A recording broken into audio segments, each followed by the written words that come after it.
வணக்கம். ஜனநாயகனோட ட்ரெய்லர் இப்போ ரிலீஸ் ஆகிருக்கு. பயங்கர வைரலாக போயிட்டு இருக்கிறத பார்க்குறோம். ஜனநாயகன் வந்து வினோத்தோட படம். அவர் தொடர்ந்து 3 படங்கள் அஜித்தை வச்சு எடுத்துகிட்டு விஜயோட கடைசி படத்தை எடுக்கிறாரு. பயங்கர எதிர்பார்ப்பு. குறிப்பாக பராசக்தி ஜனநாயகனா பயங்கர போட்டியில் வேறு போயிட்டுருக்கு.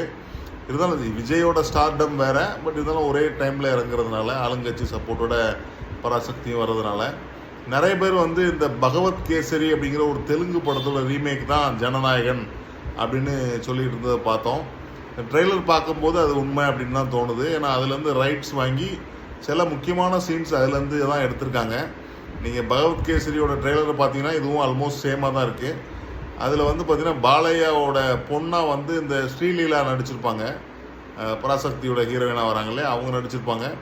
அவங்க வந்து ஒரு நம்ம ஐஏஎஸ் ஐபிஎஸ் யூபிஎஸ்சிக்கு இது பண்ணுற மாதிரி வில்ல வந்து அதை பண்ணுற மாதிரி இவர் வந்து பண்ணுற மாதிரி இருக்கும்.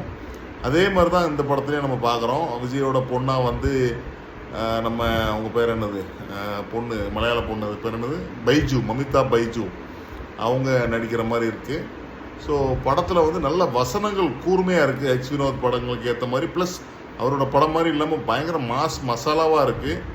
கடைசி கட்டத்திலாம் வந்து பார்த்திங்கன்னா அரசியல் சார்ந்து பயங்கரமான டயலாக்ஸ்லாம் நம்ம பார்க்க முடியுது. ஐ எம் கம்மிங் அப்படின்னு சொல்கிறதா இருக்கட்டும், அரசியலில் நீங்கள் இதெல்லாம் பண்ணிகிட்ருக்கீங்களாடான்னு சவுக்கால நான் ஆணையிட்டால் எம்ஜிஆர் மாதிரி அவர் பண்ணுறதெல்லாம் நம்ம பார்க்க முடியுது. படம் வந்து நிறைய படங்களை மிக்ஸ் ஆகி ஒரு மசாலா என்டர்டெய்னராக தோணுனா கூட படத்தில் நிறைய விஷயங்கள் இருக்குது, கண்டென்ட் இருக்குது அப்படிங்கிறது நமக்கு தெரியுது. குறிப்பாக வந்து அந்த டயலாக்ஸ்லாம் ரொம்ப கூர்மையாக இருக்குது அப்படின்னு சொல்லணும்.